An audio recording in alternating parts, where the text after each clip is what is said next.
guys, welcome to another episode of J&B Tuning. Today I am in Vancouver, in Langley, and I'm here to visit Jonathan to get basically a tour of the facility and look at some of the featured cars they have, some of the project cars, some famous cars that they have on YouTube. This famous Mark 6 Golf R here. I think it was around 600 horsepower. Yeah, it's been really great watching this in YouTube. So that's one of the project cars that came out. Very powerful Mark 6, and I know I've seen this R32, I think, as well. Very nice. And can't wait to get in to see the facility. That's where all the magic is gonna happen. Yeah, I'm really excited. I'm going in pretty soon here to talk to Jonathan.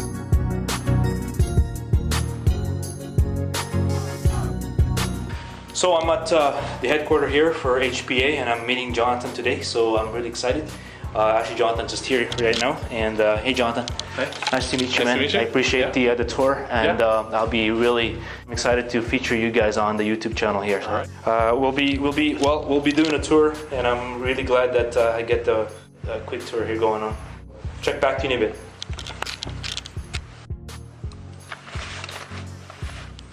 Thanks, man. Yeah. So, you know, a lot of the things we work on is based out of the passion that he as an owner has in the company. Yeah. So, he and Mel, the reason why I brought you upstairs is. This is Mel's office. Oh, nice. Look at that. See, that's the heart right there, right? This goes back to where HPA started. Nice. As enthusiasts. And so the same people, you know, this is Marcel's car. I think that was his wife's Mark II. Todd downstairs, I believe, owned the Scirocco. Yeah. So a lot of the grassroots guys starting in the community, building these Volkswagens, this is kind of where it grew out of.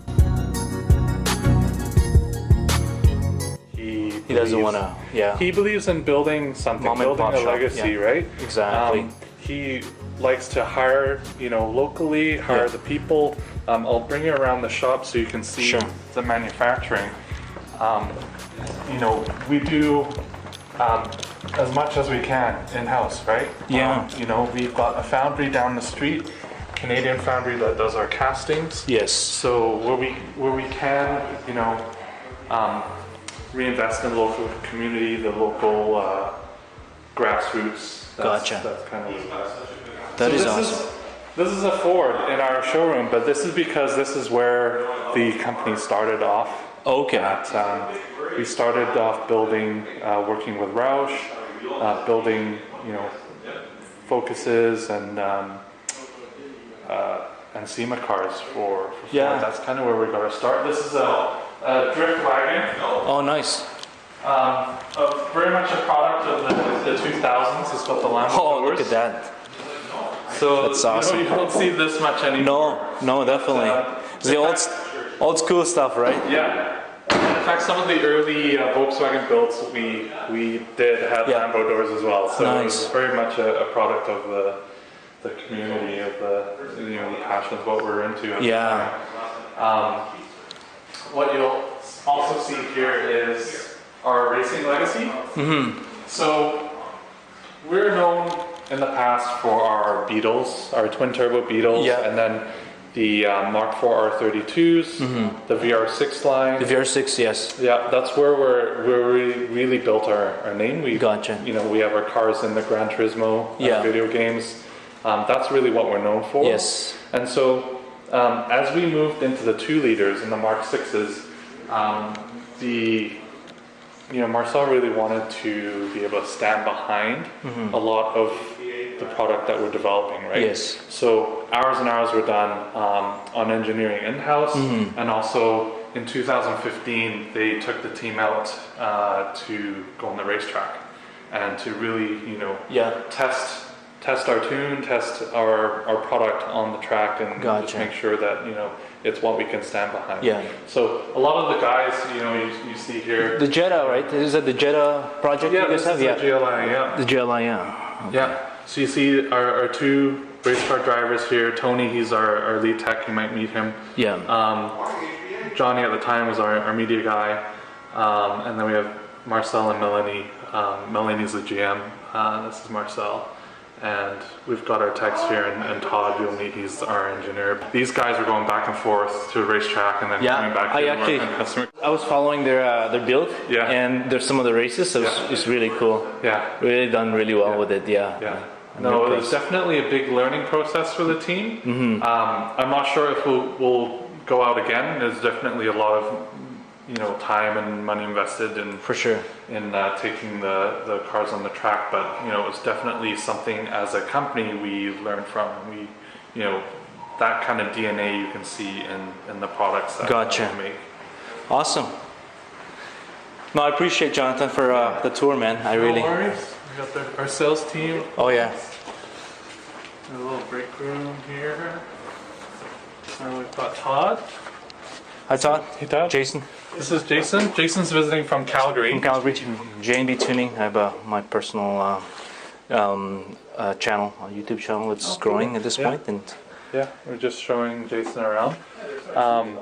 But Todd's our engineer here. He's been with the company for 20 years. How many years have you known Marcel? 25. wow. 25 No, years. sorry, You're- 20. 20. You're the Yeah. man. So right at the beginning, a lot of the production manufactured pieces we sell to our customers all found roots in a lot of project cars we Gotcha. So obviously it starts with a customer comes in, Yeah. they They wanted something. They want something Yeah. that's never been done before. Todd here is able to figure things out and piece things together. So we Yeah. all approach it from an engineering. Design everything from here, basically. Yeah. That is awesome. Yeah. This is an example. This is a 3D printed exhaust flange that we use for our marks for the S6 project. I saw that on your website. Yeah. Yeah, so this started off 3D printed like this. The final production pieces are 3D printed in Inconel 625. I don't know if we have any here right now. You can look at. Show you the cat model. But for your typical, where we have economies of scale, larger volumes, you can do casting. So a lot of our intake manifolds like this, Yes. we cast at the foundry down the street because it makes sense to make a mold. Might as well, yeah. For the short run, really boutique builds, we experimented with the 3D print. So that Inconel, on a per piece standpoint, is a lot more expensive than it would be if it were cast. But your development cost and your speed from design to printed piece, I think, was 8 days, 9 days or so. Yeah, I think from model to finished part, we were 7 or 8 days. Oh wow. Yeah, so that allowed us, our customer at the time, his name's Jesse, but he had the decathlon back in the day. A lot of our customers are repeat customers, love the project cars we build, and then as they, as he grew from a teen in his 20s, and now he's in his 30s, he wanted an S6, something a little more, executive style, but still have that performance behind So the kid it. in him, right? That's exactly it. Yeah. Yeah, you can never get away from this stuff, right? You can have a look. We keep it pretty consistent. Great. So, Sounds good, Jonathan. Thanks a lot. thanks, Todd. Thanks again, man. Sure. This is our ECU breakdown room. Nice. So a lot of the new cars, you obviously can hook up with OBD2 and flash that way. There are some cars, even some of the newer cars, where you still will have to crack open the ECU. Yeah. Splice into the jumpers on the PCB board. Gotcha. And actually Right on the motherboard. Right on the motherboard You and don't do the wanna- coding. Yeah. So this time the newer generations, then it's a lot easier to tap into, or Harder. It's getting harder and harder because all of the systems are tied. Yeah. And especially with DSG, a lot of those systems are tied together. And not a lot of people know, but our approach to tuning is widely different from other people on the market, like Unitronic or APR. What you'll find with our competitors is typically they like to put their own maps on, you know, and what that entails a lot of the time is removing a lot of the factory safeties. So that's why when you buy an APR tune, it's tuned for a specific octane. Gotcha. So it's like, oh, I want 93 or 93 and 92 4. or I want race. You know, you can switch Yeah. between the programs. Yeah.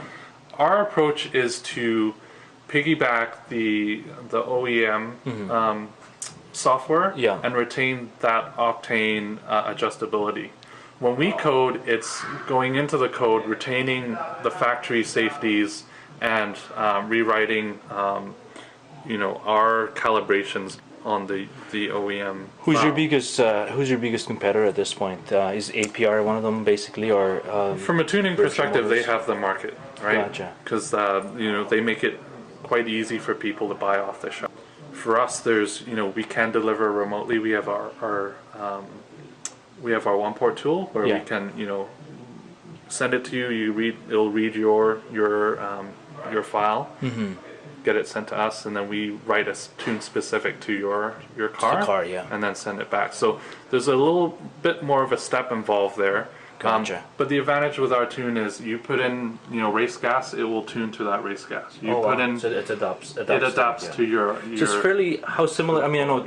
Sorry, I didn't mean to cut you off. No, that's okay. So the Berger Motor Sports guys, is it fairly close to that that kind of tuning, or that's way out there? Which ones? The Berger Motor ones. Sorry, I'm talking about the Berger Motor guys in LA. No, I haven't. haven't. Oh, okay, No. they're just they do basically have a piggyback system Oh, yeah. where you just hook it up to the ECU and then it doesn't override whatever you have there, but it just piggybacks onto it. Kind of I might have said piggyback, but that may be a different concept. Yeah, it's a different gotcha. concept. Yeah. We are overriding your software. Oh, you but are, what we're okay. doing is we're retaining the OE safeties. So we're not completely wiping it out. Gotcha. We're writing in between the code. And that's what lets you retain that octane. The boost, on the octane. Yeah. That's awesome. This is our wiring room. We have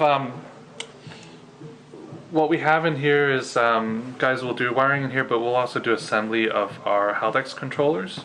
These Haldex controllers were developed. Actually, a lot of the development happened when we were building the RGT cars for SEMA. So back in 2000, I'm not sure when we did the RGT. Todd, when was the RGT? The 3 cars we built. 2005. 2005. We built 3 cars for Volkswagen. It was the first time a manufacturer reached out to a third-party tuner to build cars for the SEMA show. Gotcha. So that was the it was the Jetta RGT. We did a Touareg. And a Passat as well, twin turbos. And a lot of the development of those cars, we worked closely with the Haldex team. And that's kind of what gave us some insight into, you know, how we can modify those controllers to allow you to gain, you know, you can create different maps for how you want to handle your 4Motion, right? Gotcha. So what we did develop, I don't see any here. But we have a 4Motion controller that is a touchscreen controller. We developed. Oh, I think I saw that one. Yeah. I saw that in either in your YouTube or it was a website where it's just basically it's about this size, right? Yeah. A monitor. Yeah, and those we have. They'll work for Mark IV and the Audi, like the Mark 1 TT for that generation. As they've developed, it's been harder and harder to crack that, and we were in the middle of trying to develop one for the Mark 5, Mark 6s, but that was stalled. So you can get a controller, and you can get a switcher that will let you switch between econo mode, sport, performance. So this is a shop now? This is the shop. Oh, okay. Hey guys. This is Jason. Hey guys. He's visiting from Calgary. Nice. He's got his own little YouTube channel. He's going to be walking around here. Trying to get some introduction, guys, and I'm a really big fan of HPA, so I figured come and see the facility here. Where actually things happening, right? Yeah, for sure. Cool. Yeah, so come on in. This. Thank you. So Connor and David here are fabricators. Okay. So you can see Mark 7 downpipes here. Mark isn't here today. He's on vacation, but he has been with the company for many years as well. Gotcha. He's kind of our master fabricator. So this, I'll show you a bit later. Gas but tank? This is for a Beetle building for SEMA right now. It's an all-wheel drive conversion. Nice. And we've got, so these are some production, these are 88 mil exhausts for the Mark 4s and the Mark 5s. Yeah, very nice. So Love that logo. yeah. And everything down the inside here, the mufflers are, built in the house. Are you guys planning to do any catback exhaust for HPA, or mainly in the long run? We do. We're trying to expand our product line for the 2 liters. We do make them for the Mark 6s.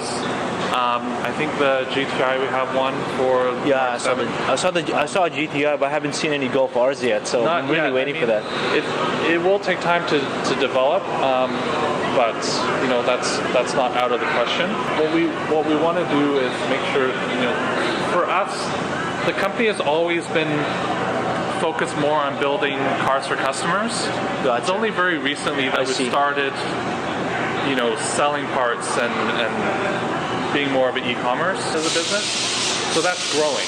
But what you'll find, a lot of these parts here for guys who have specific builds or specific turbo kits that we're building. Maybe you guys can build me my the first Mark 7 exhaust, eh? Yeah. Get the prototype for it first. Yeah. So we've got our. Give me a second. Oh, actually, why don't we see what Connor's working on? This is Jason. He's visiting from Calgary. Hi, Connor. Nice to meet you. Nice to meet you. So these are our 2-liter FSI TSI intake manifolds. Gotcha. So these are cast down the street from us at a local foundry, and then they're brought back here to do the finishing on the inside. Nice. And then they'll be later sent out to do powder coating. So very nice. What you'll find is the reason why the engineering leads our businesses. We focus on performance parts that will make a significant difference in your car. Gotcha. It's why we don't really push any cold air intakes. Most of the project cars we build will have a K&N panel filter and a stock air box. We know that really there isn't a huge performance difference over a cold air intake. People who like hearing the sound or the looks in the engine bay, they'll go for the cold air.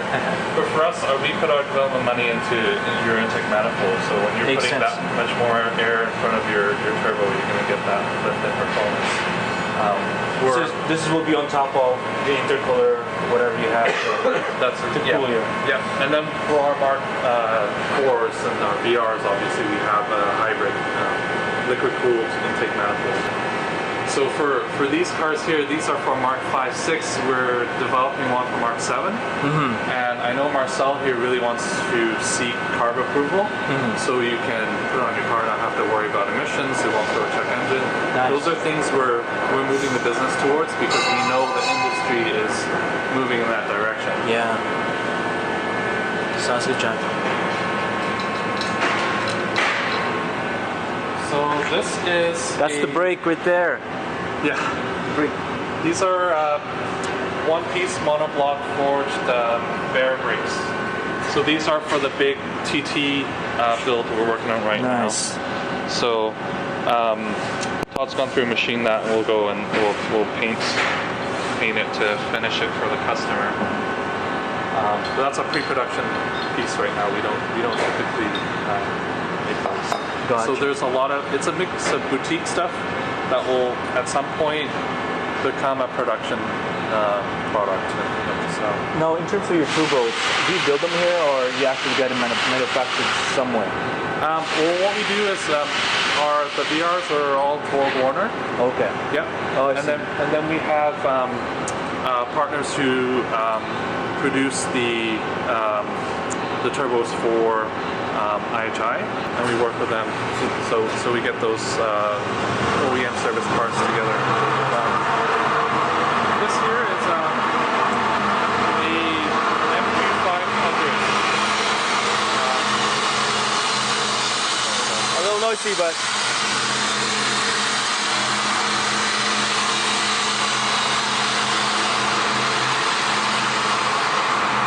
alright.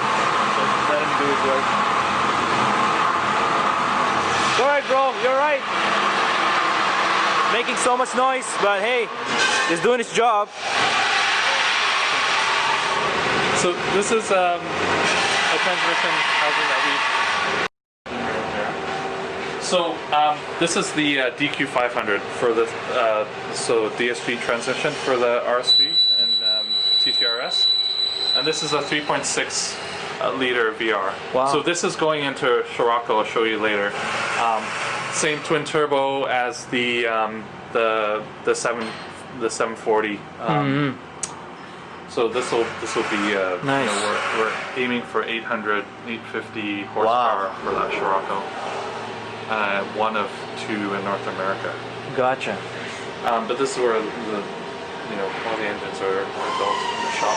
So that manual transmission there, Todd has machined it so that it will fit onto the VR6. I saw that portion of it where it's shaped off basically, right?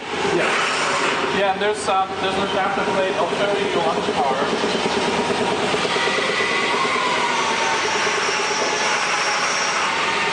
Nice. This is a wide body Mark IV. Okay. So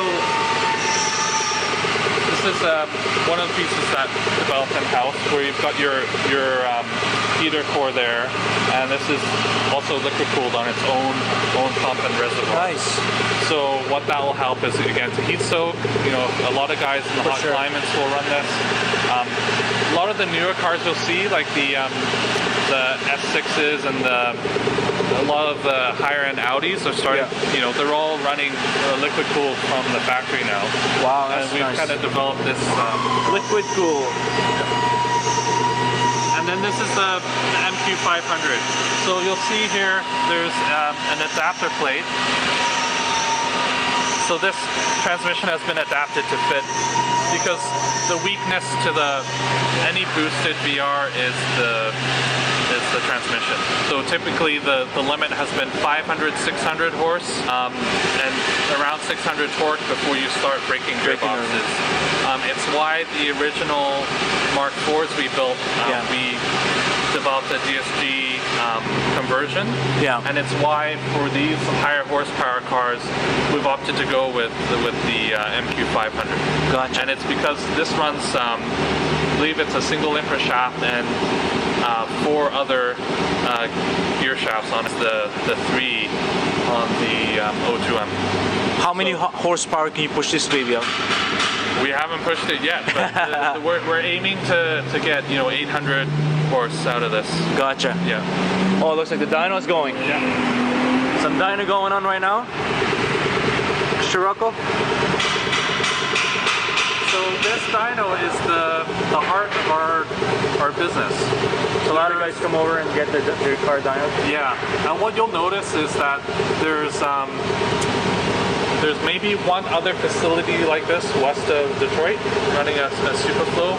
All the big manufacturers, Honda, Volkswagen, they all use the Superflow because it's pure math. It's just, you've got your rollers here and drivetrain, and it's all based on mass and how fast you're moving it. Nice. And you can see the friction. So this can give you an accurate crank horsepower reading to within 1 or 2 horsepower of the OEM. Wow. So if you bring your OEM car in here, we can nail it. Nice. The other reason too, this is enclosed here, and so there's an exhaust fan in the back. We've got a twin turbine wind machine in the front. Gotcha. And that wind machine can blow, up to 150 miles an hour. So what that lets you do is it lets you truly calibrate your car to the way it will be on the street. A lot of other tuners out there, you might see a little leaf blower in the front, right? Wow. Or just a big, fan in the that's front. right. Like those, basically just a blower for. Yeah. But this way, it will truly replicate what the car will do. So we can punch in a Coca-Cola on this Superflow, and it will simulate the grade of the road. It will simulate, how it will affect the car's drivetrain. That's awesome. So when we were racing our cars, the cars. This is not just a pure dyno to get horsepower numbers. They were doing full calibrations on here. You can run a car on here for hours. Nice. So for us, we can. What Tony's doing here is he's making sure that our mapping, our tuning is going to match what the customer is going to see on the street. Gotcha. Because if you're not accurately getting those SAE temperatures, and if you're not getting the right driving conditions, then whatever your tune is going to be is not going to match what the customer's going to get on the road. Oh, okay. And that's why a lot of guys who tune with insufficient cooling, their cars will often run red. Yeah, for sure, Running danger there for sure. Yeah, we actually see a lot of cars come in with other tunes that they'll actually make less horsepower than advertised. Oh, okay. Because they may advertise perfect, running temperatures, but you're not getting those on the road. For sure. This is a wide body Scirocco. So full dry carbon wide body kit. It was the engine you saw inside. Oh yeah. So this is going to be twin turbo. So shipped all the way from Europe then, right? Because we don't have this. We don't carry this car over here. And we could only do it at the time as a kit car. Oh, okay. So we had to ship the rolling chassis, break it apart, and it can only be registered. I think this is going to Maryland or Connecticut. I think this is going to. Okay. As a kit car. Very rare car for sure in North America. Yeah, and this one will have that same platform as the FT740. That Matt Bauer drove. The same, What's the time frame on this guy getting done? Hoping for SEMA this year. For SEMA? Yeah. Oh wow, Yeah. I gotta make it to SEMA this year then. The same guy who owns this car owns that car. Okay. So once his daily, once his race car, this is going to be the race car. Some guy with lots of money, that's for sure. We've got a Beetle build. So this is an all-wheel drive conversion, which is why we've got the floor pan here. This will be a 3.2 liter VR. Okay. We'll have the Borg Warner 9174 turbo in this. Nice.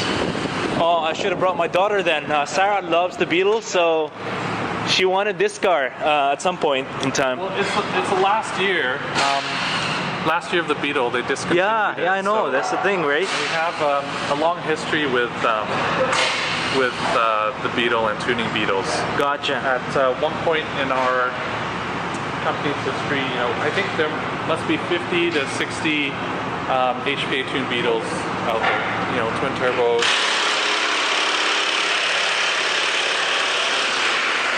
Here's where the action's getting done. Was hardworking guys.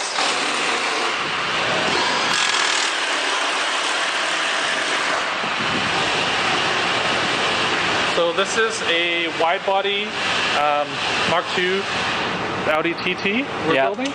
So it's got the 3.2 liter VR, and it's got our FTX 600 kit.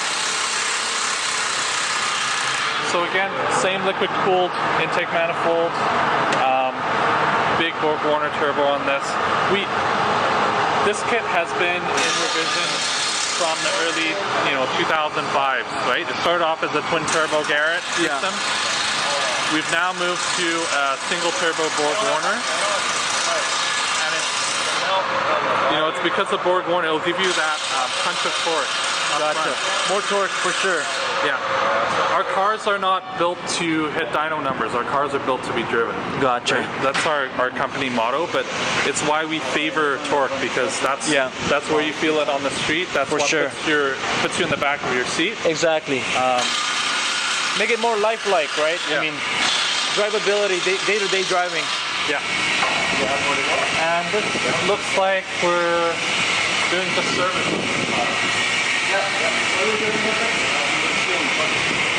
Okay, we're doing a clutch. Clutch work, okay. Yeah. So we do also have service on the side. You do? There's a mix of project cars. Yeah. And we do have service. I'll bring that back. Oh, I'll show you this.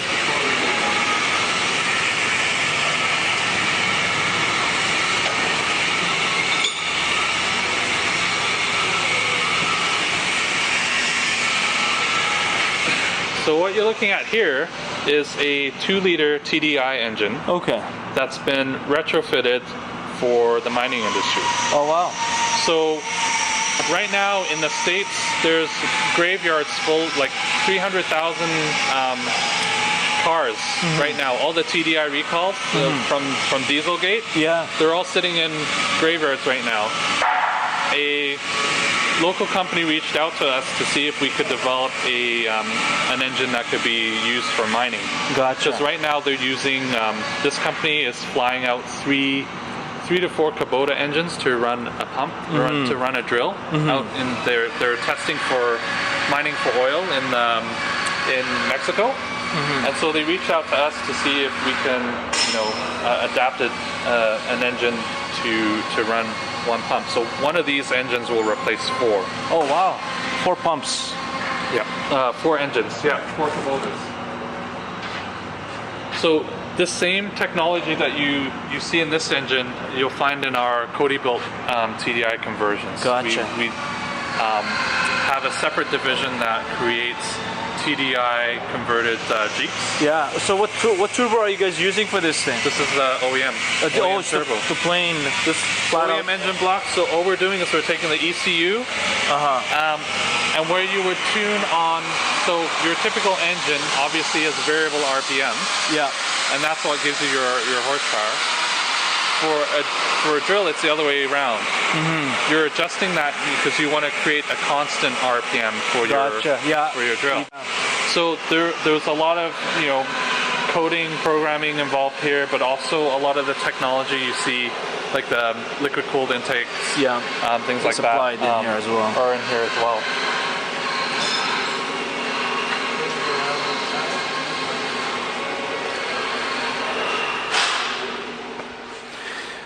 Back in the main office. In the main office.